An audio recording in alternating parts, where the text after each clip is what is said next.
you all in the name of our Lord and Savior Jesus Christ. ನಿಮ್ಮೆಲ್ಲರಿಗೂ ಯೇಸು ಕ್ರಿಸ್ತನ ನಾಮದಲ್ಲಿ ನನ್ನ ವಂದನೆಗಳನ್ನು ಸಲ್ಲಿಸ್ತಾ ಇದ್ದೇನೆ. ஒரு நாள் ஒரு ಟ್ರಾಫಿಕ್ ಪೊಲೀಸ್ ஒரு காரை நிறுத்தினார். ಒಂದು ದಿನ ಟ್ರಾಫಿಕ್ ಪೊಲೀಸು ಒಂದು ಕಾರನ್ನು ನಿಲ್ಲಿಸಿದ್ರಂತೆ. அவனை பார்த்து இப்படியாய் கேட்டார். ನೀವು ಅವನನ್ನು ನೋಡಿ ಈ ರೀತಿಯಾಗಿ ಪ್ರಶ್ನೆ ಮಾಡಿದ್ರು. இங்க போட்டிருக்கிறதான போர்டை நீ பார்க்கலையா, ஸ்பீட் லிமிட் போர்டை நீ பார்க்கலையா என்று சொல்லி. ಅಲ್ಲಿ ಹಾಕಿರುವಂತ ಬೋರ್ಡ್ ಅನ್ನು ನೀವು ನೋಡಿಲ್ವಾ, ಇಲ್ಲಿ ಸ್ಪೀಡ್ ಲಿಮಿಟ್ ಎಂಬುದಾಗಿ ಬೋರ್ಡ್ ಅನ್ನು ಹಾಕಿದ್ದೇವಲ್ಲ ಎಂಬುದಾಗಿ ಪ್ರಶ್ನೆ ಮಾಡಿದ್ರು. உடனே அவன் சொன்னான், ನಾನು ஒரு வேகத்துல இருந்தேன், அதுக்கு தான் நான் அந்த போர்டை பார்க்கலே என்று சொல்லி. ಆಗ ಡ್ರೈವರ್ ನಾನು ಸ್ವಲ್ಪ ಆತುರದಲ್ಲಿದ್ದೆ, ಅದರಿಂದ ಆ ಬೋರ್ಡ್ ಅನ್ನು ನೋಡಲಿಕ್ಕೆ ಸಾಧ್ಯ ಆಗಲಿಲ್ಲ ಎಂಬುದಾಗಿ ಹೇಳಿದ್ರಂತೆ. Today the world is made of many excuses. ಇವತ್ತು ಪ್ರಪಂಚವು ತುಂಬಾ ಕಾರಣಗಳಿಂದ ಮಾಡಲ್ಪಟ್ಟಿದೆ. People are also having lot of excuses to give to the people that they encounter. ಮನುಷ್ಯರು ಸಹ ಬೇರೆಯವರನ್ನು ನೋಡುವಾಗ ಅನೇಕ ವಿಧವಾದಂತಹ ಕಾರಣಗಳನ್ನು ಕೊಡುವಂತವರಾಗಿದ್ದಾರೆ. As a Christian and as a believer, we are also tend to be in the same habit as the world is. ಈ ಲೋಕದಲ್ಲಿ ಇರುವಂತಹ ಜನರ ಹಾಗೆ ನಾವು ಕ್ರೈಸ್ತರಾಗಿರುವಂತವರು ಸಹ ಅನೇಕ ವಿಧವಾದಂತಹ ಕಾರಣಗಳನ್ನು ಕೊಡುವಂತವರಾಗಿದ್ದಾರೆ. Today I have entitled my message as God never expect excuses from mankind. ನನ್ನ ಉಪದೇಶದ ಒಂದು ತಲೆಯವಾಗ ಇವತ್ತು ಏನಾಗಿದೆ ಅಂದ್ರೆ ದೇವರು ಮನುಷ್ಯರಿಂದ ಯಾವುದೇ ವಿಧವಾದಂತಹ ಕಾರಣಗಳನ್ನು ಎದುರು ನೋಡುವುದಿಲ್ಲ. Today let's turn our Bibles to Genesis chapter 3 verse 18 to 8 to 13. ಇವತ್ತು ನಾವು ಆದಿಕಾಂಡ 3ನೇ ಅಧ್ಯಾಯ 8ನೇ ವಚನದಿಂದ 12ನೇ ವಚನವರೆಗೂ ನೋಡಿಕೊಳ್ಳೋಣ. I think everybody is familiar with this passage. ಈ ಎಲ್ಲರೂ ಈ ಒಂದು ಪ್ಯಾಸೇಜ್ ನ ಕುರಿತು ತುಂಬಾ ಒಂದು ಉತ್ಸುಕತೆ ಅಂತ ಇರ್ತಾರೆ. God created Adam and Eve in his own likeness. ದೇವರು ಆದಮ್ ಮತ್ತು ಅವಳನ್ನು ತನ್ನ ಒಂದು ಪ್ರತಿರೂಪವಾಗಿ ಸೃಷ್ಟಿ ಮಾಡಿದ್ರು ಎಂಬುದಾಗಿ ನಾವು ನೋಡ್ತೇವೆ. And he created them for a purpose and he wanted to bless them with that purpose. ದೇವರು ಅವರನ್ನು ಒಂದು ಉದ್ದೇಶದಿಂದ ಸೃಷ್ಟಿ ಮಾಡಿ ಆ ಉದ್ದೇಶವನ್ನು ದೇವರು ಆಶೀರ್ವಾದ ಮಾಡಬೇಕು ಎಂಬುದಾಗಿ He wanted to make them as a good vessel and an example for the coming generation. ಬರುವಂತ ಮುಂದಿನ ತಲೆಮಾರುಗಳಿಗೆ ಇವರು ಒಂದು ನಿದರ್ಶನವಾಗಿರಬೇಕು ಎಂಬುದಾಗಿ ದೇವರನ್ನು ಸೃಷ್ಟಿ ಮಾಡಿದರು. He created them, ಅವರನ್ನು ಸೃಷ್ಟಿ ಮಾಡಿದರು.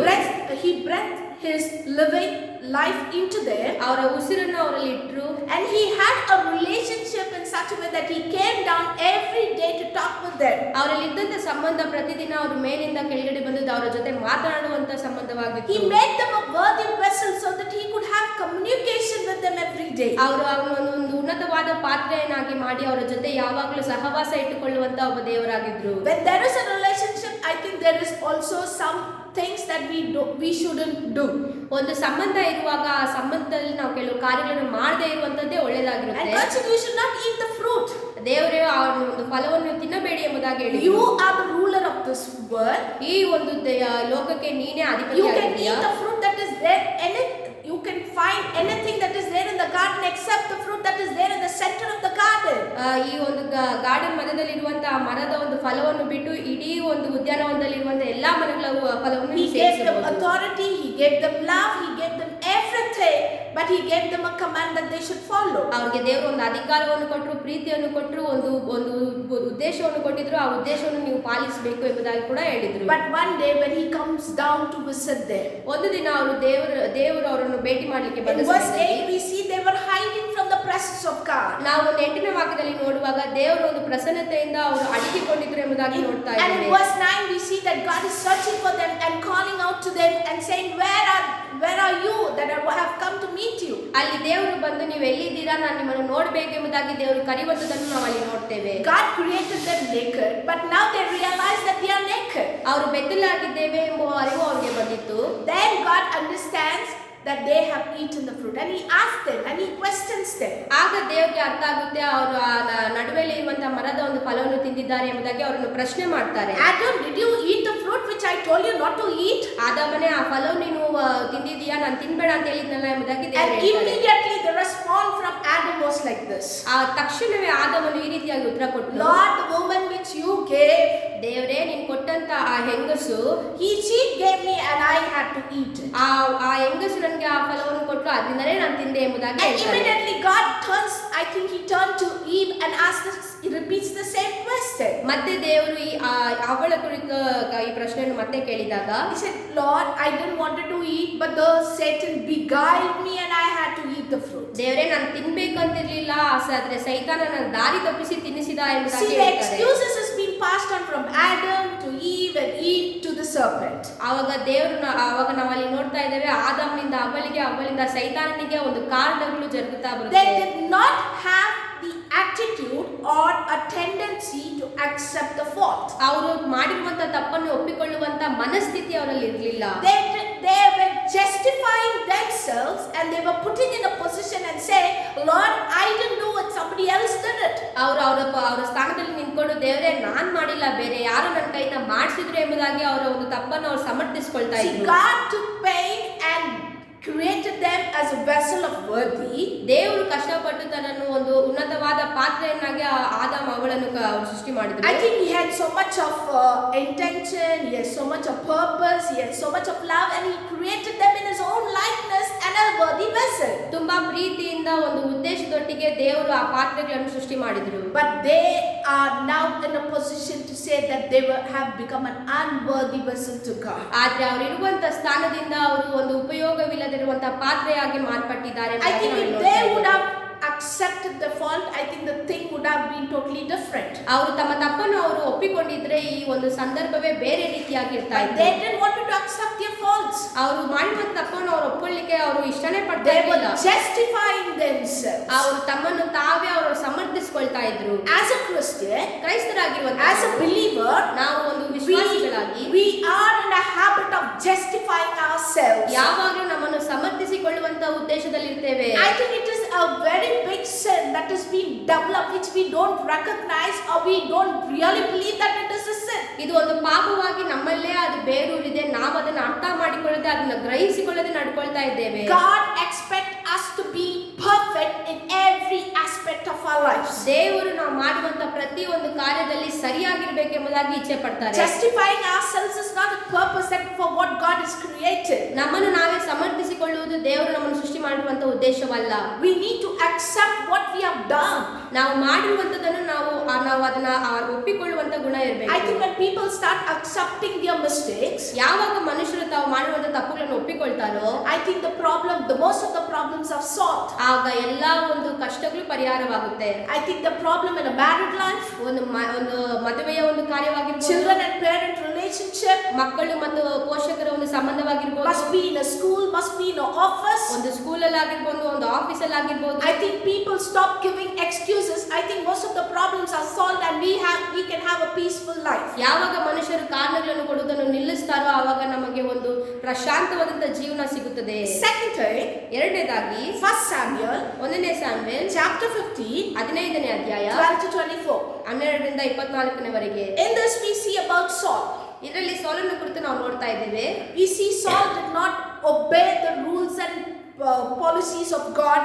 ಇಲ್ಲಿ ಸೌಲನು ದೇವರ ಉದ್ದೇಶವನ್ನು, ದೇವರ ಒಂದು ಕಟ್ಟಳೆಗಳನ್ನು ಅವನು ಪಾಲಿಸುತ್ತಿರಲಿಲ್ಲ. Saul was the first king of Israel. ಇಸ್ರೇಲಿನ ಒಂದು ಮೊದಲನೇ ರಾಜ ಸೌಲನಾಗಿದ್ದನು. He was appointed by Samuel to rule the people of Israel. ಸಾಮುವೇಲನಿಂದ ನೇಮಿಸಲ್ಪಟ್ಟು ಇಸ್ರೇಲ್ ದೇಶವನ್ನು ಆಳ್ಲಿಕ್ಕೆ ಅವನು ನೇಮಿಸಿದ್ದ. When he started to rule, he was anointed by the power of the Holy Spirit. ದೇವರ ಒಂದು ಪವಿತ್ರಾತ್ಮನ ಒಂದು ಅಭಿಷೇಕ ಅವನ ಮೇಲೆ ಅವನು ಆಳ್ವಿಕೆ ಮಾಡುವಾಗ ಇತ್ತು.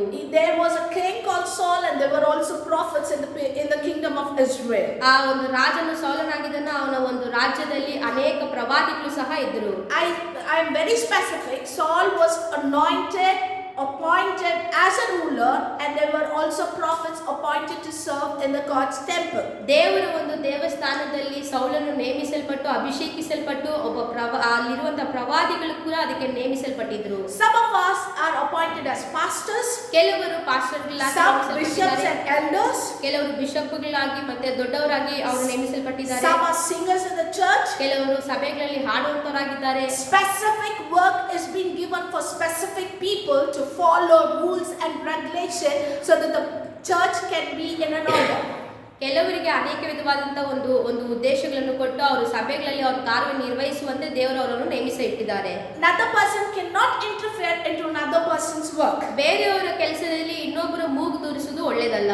So that spoils the procedure and the peace proceeding of a church. ಒಂದು ಸಭೆಯಲ್ಲಿ ನಡೆಯುವಂತ ಒಂದು ಪ್ರಶಾಂತತೆಯನ್ನು ಅದು ಹಾಳು ಮಾಡುತ್ತದೆ ಎಂಬುದಾಗಿ ನಾವು But here God very clearly says to Saul, you need to go and conquer the king of Ag. ಎಂಬುದಾಗಿ ಹೇಳುವಂತ ಒಂದು ರಾಜ್ಯವನ್ನು ನೀನು ಹೋಗಿ ಅದನ್ನು ವಶಪಡಿಸಿಕೊಳ್ಳಬೇಕು. And I will surely give that kingdom into your hand. ಆ ಒಂದು ರಾಜ್ಯವನ್ನು ನಿಮಗೆ ಕೈಯಲ್ಲಿ ಕೊಡ್ತೇನೆ ಎಂಬುದಾಗಿ ದೇವರು. But you need to remember. ಆವಾಗ ನೀವು ಒಂದು ಜ್ಞಾಪಕ ಇಟ್ಕೊಳ್ಬೇಕು. And he gives them certain commands and things to be followed. ಅಲ್ಲಿ ದೇವರು ಕೆಲವು ಒಂದು ಕಟ್ಟಳೆಗಳನ್ನು ಕೊಟ್ಟು ಒಂದು ದಾರಿಯನ್ನು ತೋರಿಸ್ತಾರೆ, ಇದರಲ್ಲೇ ನೀವು ನಡಿಬೇಕೆಂಬುದಾಗಿ. Now they are waiting to be they're waiting for the prophet to come and give sacrifice so that they could follow other things. ಪ್ರವಾದಿ ಬಂದು ಬಲಿ ಕೊಟ್ಟ ಮೇಲೆ ಬೇರೆ ಕೆಲಸಗಳನ್ನು ಮಾಡೋಣ ಎಂಬುದಾಗಿ ಅವರು ಕಾಯ್ತಾ I ಇದ್ದಾರೆ. think Samuel took a bit longer to come, so Saul started the work of the Samuel. Samuel ಮಾಡುವಂತ ಕಾರ್ಯವನ್ನು ಸೌಲನು ಮಾಡಲಿಕ್ಕೆ ಪ್ರಾರಂಭಿಸ್ತಾನೆ, ಯಾಕಂದ್ರೆ ಸ್ಯಾಮ್ಯಲ್ ಸ್ವಲ್ಪ ತಡವಾಗಿ ಬಂದ He ಕಾರಣದಿಂದ. is appointed and anointed for the ruler, ಅವನು ಒಂದು ರಾಜನಾಗಿರ್ಬೇಕೆಂಬುದಾಗಿ ದೇವರು ಅಭಿಷೇಕ ಮಾಡಿದ್ದಾರೆ. but he starts taking the place of Samuel the prophet and started sacrificing the things before God. ಆದ್ರೆ ಅವನ ಸ್ಥಾನವನ್ನು ಬಿಟ್ಟು ಸಾಮ್ಯಲ್ನ ಸ್ಥಾನವನ್ನು ತುಂಬಿ ಅದರಲ್ಲಿ ಬಲಿ ಕೊಡ್ಲಿಕ್ಕೆ ಅವನು ಮುಂದಾಗ್ತಾನೆ. So Samuel comes and asks him, what is this thou which you have done? ನೀನ್ ಮಾಡಿರುವಂತ ಕಾರ್ಯವಾದ್ರೂ ಏನು ಎಂಬುದಾಗಿ ಸಾಮ್ಯಲ್ ಸೌಲನ ಹತ್ರ ಪ್ರಶ್ನೆ And ಮಾಡಿದಾಗ Saul started giving excuses. ಆಗ ಸೌಲನು ಈ ರೀತಿಯಾಗಿ ಕಾರಣ ಕೊಡ್ಲಿಕ್ಕೆ You came ಪ್ರಾರಂಭಿಸ್ತಾನೆ. late and I couldn't wait, and these were many excuses he started giving. ನೀನ್ ತುಂಬಾ ತಡವಾಗಿ ಬಂದೆ, ನನ್ನಿಂದ ಕಾಯಲಿಕ್ಕೆ ಆಗ್ಲಿಲ್ಲ ಎಂಬುದಾಗಿ ಅನೇಕ ವಿಧವಾದ ಕಾರಣಗಳನ್ನು ಕೊಡುವಂತ ಮನುಷ್ಯರಾಗಿರ್ತಾರೆ. So but God was very serious in what Saul has done. ದೇವರು ತುಂಬಾ ಒಂದು ಸೀರಿಯಸ್ ಆಗಿದ್ರು, ಸೌಲನು ಮಾಡಿರುವಂತ ಕಾರ್ಯದ ಕುರಿತು ತುಂಬಾ ಆವೇಶದಿಂದಿದ್ರು. Saul disobeyed God and God removed him from the kingship. ಸೌಲನು ಮಾಡಿರುವಂತ ಕಾರ್ಯದಿಂದ ದೇವರು ಕೋಪಗೊಂಡು ಅವನ ರಾಜಸ್ಥಾನದಿಂದ ಅವನನ್ನು ಕೆಳಗಿಳಿಸಿದ್ರು ಎಂಬುದಾಗಿ God ನೋಡ್ತೇವೆ. called him to be a king, ದೇವರು ಸೌಲನು ರಾಜನಾಗಿರು ಎಂಬುದಾಗಿ but ಕರೆದಿದ್ದು. he took himself to be a prophet and started sacrificing before God. ಆದ್ರೆ ಅವನ ಸ್ಥಾನವನ್ನು ಬಿಟ್ಟು ಸಾಮ್ಯಲ್ನ ಸ್ಥಾನವನ್ನು ಪಡೆದು ಪ್ರವಾದಿಯಾಗಿ ನಿಂತು ಅಲ್ಲಿ ಬಲಿಕೊಳ್ಳಲಿಕ್ಕೆ ಅವನು ಪ್ರಾರಂಭಿಸಿದನು. He disobeyed God. ದೇವರು ಕೊಟ್ಟಿರುವಂತ He ಕಟ್ಟಳೆಯನ್ನು forgot the ಅವನು calling on him, ಕರೆದಿರುವಂತ ಉದ್ದೇಶವನ್ನು ಅವನು ಮರೆತು ಹೋದನು. and God disliked him and he removed him from the position of the king. ದೇವರು ಅವನನ್ನು ತುಂಬಾ ಕೋಪಗೊಂಡು ಅವನಿರುವಂತ ಸ್ಥಾನದಿಂದ ಅವನನ್ನು ಕೆಳಗಿಳಿಸಿದ್ರು ಎಂಬುದಾಗಿ ನಾವು And you ನೋಡ್ತೇವೆ. know one thing, he took the Holy Spirit and he was filled with an evil spirit. ಅವನಲ್ಲಿರುವಂತ ಪರಿಶುದ್ಧಾತ್ಮ ತೆಗೆಯಲ್ಪಟ್ಟು ಅಶುದ್ಧಾತ್ಮ ಅವನಲ್ಲಿ ಬಂತು ಎಂಬುದಾಗಿ ನಾವು ಅಲ್ಲಿ This ನೋಡ್ತೇವೆ. not be a very big thing for Saul, ಇದು ಸೌಲನಿಗೆ ತುಂಬಾ ದೊಡ್ಡ ಕಾರ್ಯ ಆಗಿದೆ, but this was a very big thing for God. ಆದ್ರೆ ದೇವರಿಗೆ ಇದು ಒಂದು ತುಂಬಾ ದೊಡ್ಡ ಕಾರ್ಯವಾಗಿತ್ತು. We sometimes think that this is a small thing. ಇದು ಒಂದು ಚಿಕ್ಕ ಕಾರ್ಯವಲ್ಲ ಎಂಬುದಾಗಿ, ಲೇಸಾದ ಕಾರ್ಯ ಎಂಬುದಾಗಿ ನಾವು ಆಲೋಚನೆ Why should ಮಾಡ್ತೇವೆ. the pastor only do? Why not we do it? Pastor ಮಾತ್ರ ಯಾಕೆ ಆ ರೀತಿಯಾಗಿ ಮಾಡಬೇಕು, ನಾವು ಕೂಡ ಮಾಡ್ತೇವೆ ಎಂಬುದಾಗಿ ನಾವು ಆಲೋಚನೆ But ಮಾಡಬಹುದು. God is very particular in what calling He has bestowed upon you. ಆದ್ರೆ ದೇವರು ನಿಮ್ಮ ಮೇಲೆ ಕರೆದಿರುವಂತ ಕರೆಯುವಿಕೆಯ ಬಗ್ಗೆ ದೇವರಿಗೆ ತುಂಬಾ ದೃಢವಾದಂತ ನಂಬಿಕೆ And ಇರುತ್ತೆ. He doesn't like excuses. ಆದ್ರೆ ದೇವರಿಗೆ ಯಾವುದೇ ರೀತಿಯಂತ ಕಾರಣಗಳು ಇಷ್ಟ ಆಗೋದಿಲ್ಲ. Third thing, ಮೂರನೇದಾಗಿ Exodus chapter 4 from verse 1 to 10. ವಿಮೋಚನೆ ಕಾಂಡ 4ನೇ ಅಧ್ಯಾಯ 1ನೇ ವಾಕ್ಯದಿಂದ 10ನೇ ವಾಕ್ಯ. Here we see about Moses. ಇಲ್ಲಿ ನಾವು ಮೋಶೆಯ ಕುರಿತಾಗಿ ನೋಡ್ತಾ ಇದ್ದೇವೆ. Moses was chosen by God when he was a child. ಮೋಶೆಯು ಚಿಕ್ಕ ಮಗುವಾಗಿದ್ದಾಗೆ ದೇವರಿಂದ ಆರಿಸಲ್ಪಟ್ಟಿರುವಂತವನಾಗಿದ್ದ. Moses had a purpose of delivering the people of Israel from the hand of the Egyptians. ಈಜಿಪ್ಟಿನ ಕೈಯಿಂದ ಇಸ್ರೇಲನ್ನು ಬಿಡುಗಡೆ ಮಾಡುವುದೇ ಮೋಶೆಯ ಒಂದು ಜನ್ಮದ ಉದ್ದೇಶವಾಗಿತ್ತು. But in center he did many things and he went away and God had to bring him back to the purpose that he was born. ಆದ್ರೆ ನಡುವಲ್ಲಿ ಅವನು ಎಷ್ಟೋ ಕಾರ್ಯಗಳನ್ನು ಮಾಡಿದ, ದೇವರಿಂದ ದೂರ ಆಗಲ್ಪಟ್ಟ, ಮತ್ತೆ ದೇವರನ್ನು ಅವನು ಕರ್ಕೊಂಡು ಬಂದು ಎಂಬುದಾಗಿ ನಾವು ನೋಡ್ತೇವೆ. In chapter 4 verse 1 we see that he starts giving excuses for what the purpose that God has called him. 4ನೇ ಅಧ್ಯಾಯ 1ನೇ ವಾಕ್ಯದಲ್ಲಿ ನಾವು ನೋಡುವಾಗ ಅವನು ಕೊಡುವಂತ ಕಾರಣಗಳನ್ನು ನಾವು ಅಲ್ಲಿ ನೋಡುವಂತವರಾಗಿದ್ದೇವೆ. God says, Moses, you need to go back to Egypt and deliver my people. ದೇವರು ಮೋಶೆ, ನೀನು ಈಜಿಪ್ಟಿಗೆ ಹೋಗಿ ನನ್ನ ಮಕ್ಕಳನ್ನು ನೀನು ಬಿಡುಗಡೆ He ಮಾಡಬೇಕು says, ಅಂತ Lord, they ಹೇಳ್ತಾರೆ. won't believe me, Lord.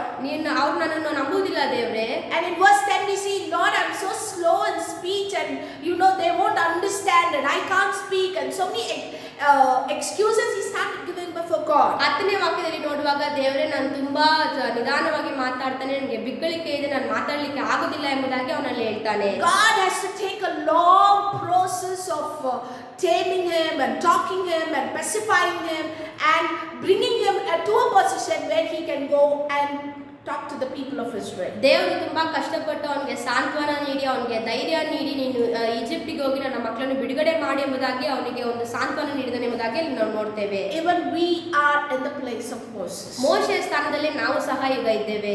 We too are tend to give excuses when we are supposed to do the work of God. ನಾವು ಮಾಡುವಂತ ಕಾರ್ಯಗಳು ದೇವರ ಕಾರ್ಯಗಳಾಗಿರುವಾಗ ನಾವು ಅನೇಕ ವಿಧವಾದಂತ ಕಾರಣ ಕೊಡುವಂತ ಮನುಷ್ಯರಾಗಿ In ಮಾರ್ಪಡ್ತೇವೆ. Psalms 139, it very clearly says God has created us wonderfully, uniquely, and for a purpose. ಕೀರ್ತನೆಗಳು 139ನೇ ಅಧ್ಯಾಯದಲ್ಲಿ ದೇವರು ಹೇಳ್ತಾರೆ, ನಾನು ತುಂಬಾ ಸುಂದರವಾಗಿ ವ್ಯತ್ಯಾಸವಾಗಿ ನಿನ್ನನ್ನು ಸೃಷ್ಟಿ ಮಾಡಿದ್ದೇನೆ ಎಂಬುದಾಗಿ ಹೇಳ್ತಾರೆ. God is created for a purpose that we could be used in the church, in this community that we are loving, to be a testimony for God. ದೇವರು ನಮ್ಮನ್ನು ಸೃಷ್ಟಿ ಮಾಡುವಂತ ಉದ್ದೇಶ ನಮ್ಮ ದೇವರ ಒಂದು ಸಮ್ಮುಖದಲ್ಲಿ ದೇವರ ಸಮುದಾಯದಲ್ಲಿ ನಾವು ಒಂದು ಪರ್ಪಸ್ ಇಂದ ಇರಬೇಕು ಎಂಬುದಾಗಿ. But we forget the purpose at which God has laid in us, and we start giving excuses. ಆದ್ರೆ ದೇವರು ನಮ್ಮಲ್ಲಿ ಇಟ್ಟಿರುವಂತ ಉದ್ದೇಶವನ್ನು ಮರೆತು ನಾವು ಅನೇಕ ಕಾರಣಗಳನ್ನು ಕೊಡುವಂತ ಮನುಷ್ಯರಾಗಿದ್ದೇವೆ. We have good voice and we can sing in the church. ನಮಗೆ ಒಳ್ಳೆ ಒಂದು ಸುಮಧುರವಾದಂತ ಕಂಠ ಇರಬಹುದು, ನಾವು ಸಭೆಯಲ್ಲಿ ಆಡುವಾಗೆ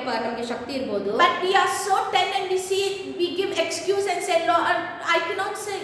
ನಾವು ತುಂಬಾ ಸುಲಭವಾಗಿ ಕಾರಣ ಕೊಟ್ಟು ದೇವರೇ ನನಗೆ ಆಡ್ಲಿಕ್ಕೆ ಆಗೋದಿಲ್ಲ ಎಂಬುದಾಗಿ We have the capacity, we have the talent to go and testify about what God has done in our lives. ನಮಗೆ ದೇವರು ತುಂಬಾ ಶಕ್ತಿಯನ್ನು ಕೊಟ್ಟು ನಮ್ಮ ದೇವರು ಮಾಡಿರುವಂತ ಕಾರ್ಯಗಳ ಬಗ್ಗೆ ನಾವು ಸಾಕ್ಷಿಗಳಾಗಿರುವುದಕ್ಕೆ ನಮಗೆ ಶಕ್ತಿ ಇರಬಹುದು. But we don't want to go and testify. ಆದ್ರೆ ನಾವು ಬೇರೆಯವರ ಹತ್ರ ಹೋಗಿ ನಮ್ಮ ಸಾಕ್ಷಿಗಳನ್ನು ಹಂಚಿಕೊಳ್ಳೋದಕ್ಕೆ ನಮಗೆ We ಇಷ್ಟ don't ಆಗೋದಿಲ್ಲ. want to speak about God.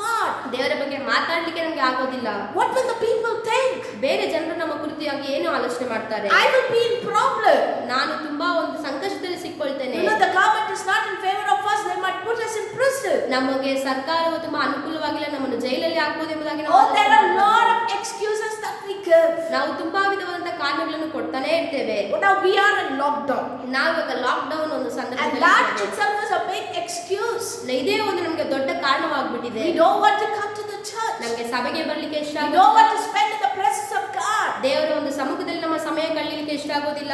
These are many excuses we are giving before God. ದೇವರ ಮುಂದೆ ಈ ರೀತಿಯಾದ ಅನೇಕ ಕಾರಣಗಳನ್ನು ಕೊಡುವಂತ. Do you think God has created us so that we should give excuses after excuses? ದೇವರು ನಮ್ಮನ್ನು ಸೃಷ್ಟಿ ಮಾಡಿದ್ರು ಈ ರೀತಿಯಾದಂತ ಕಾರಣಗಳನ್ನು ಕೊಡುವುದಕ್ಕೆ ಎಂಬುದಾಗಿ ನೀವು ಆಲೋಚನೆ ಮಾಡ್ತೀರಾ?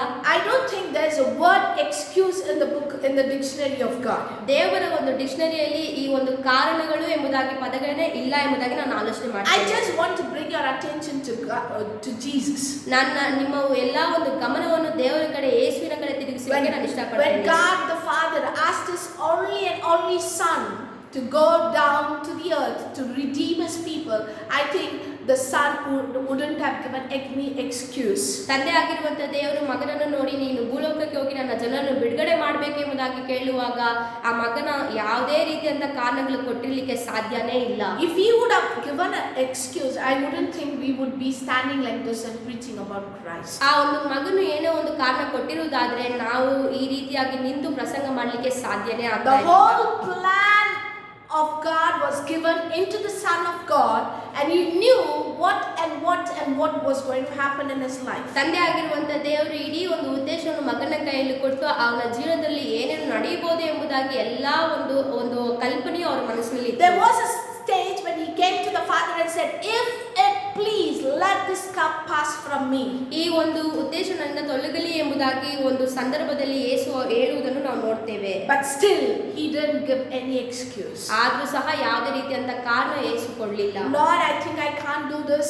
ನನ್ನ ಕೈಲಿ ಇದು ಮಾಡ್ಲಿಕ್ಕೆ ಸಾಧ್ಯ ಇಲ್ಲ Lord, ದೇವರೇ. I think this cross is too heavy. ದೇವರೇ ಈ ಶಿಲುಬೆಯು ತುಂಬಾ ಭಾರವಾಗಿದೆ. Lord, I think I can't stand here because I am a son of God. ದೇವರ ಒಂದು ಕುಮಾರನ ಆಗಿರುವಂತ ನಾನು ಇಲ್ಲಿ ನಿಂತ್ಕೊಳ್ಳಿಕ್ಕೆ ಸಾಧ್ಯವಾಗೋದಿಲ್ಲ. Without giving any excuse, He went to the cross. ಯಾವುದೇ ರೀತಿಯಂತ ಕಾರಣಗಳನ್ನು ಕೊಡದೆ ಶಿಲುಬೆಗೆ ಏರಿದನು. Because His love was more than any other thing that He faced in His life. ಈ ಅವರ ಜೀವಿತದಲ್ಲಿ ನಮ್ಮ ಮೇಲೆ ಇಟ್ಟಿರುವಂತಹ ಪ್ರೀತಿ ಅಧಿಕವಾದಂತ ಕಾರಣದಿಂದ ಯಾವುದೇ ಒಂದು ಸಂದರ್ಭದಲ್ಲಿ ಸಹ ಅವರು ಬಿಟ್ಟುಕೊಳ್ಳಲಿಲ್ಲ. He created us in His likeness so that we could be like Him. ಅವರ ಪ್ರತಿರೂಪದಲ್ಲಿ ನಮ್ಮನ್ನು ಸೃಷ್ಟಿ ಮಾಡಿ ಅವರ ಹಾಗೆ ನಾವು ಇರಬೇಕು ಎಂಬುದಾಗಿ ಅವರ ಇಚ್ಛೆ ಆಗಿದೆ. God has given us many talents. ನಮಗೆ ದೇವರು ಅನೇಕ ವಿಧವಾದಂತ ಒಂದು ತಾಲಂತುಗಳನ್ನು In ಕೊಟ್ಟಿದ್ದಾನೆ. Matthew chapter 25 verse 24 to 30 we see ನಾವು ಮತ್ತಾಯನು ಬರೆದಂತ ಅಧ್ಯಾಯ 25ನೇ ಅಧ್ಯಾಯ 24ರಿಂದ 30ನೇ ವಚನದಲ್ಲಿ ನಾವು God talks in a parable of a talent.